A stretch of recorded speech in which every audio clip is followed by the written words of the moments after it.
Як правильно обрати дриль, щоб він служив роками і не підвів у найважливіший момент? Багато хто навіть не знає, в чому різниця, але якщо ви візьмете не ту модель, ремонт ваш може зупинитись навіть на півдорозі. Безударний дриль легко проходить дерево, гіпсокартон і навіть метал. Але коли торкається бетону чи цегли, він просто зупиняється. А ось ударний дриль працює з подвійною силою. Одночасно сверлить і б'є, тому бере навіть міцні стіни.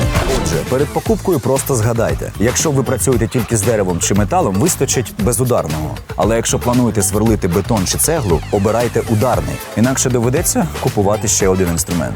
Тепер ви точно знаєте різницю. Пишіть ваші запитання у коментарі та приходьте за найкращими інструментами в Leroy Merlin.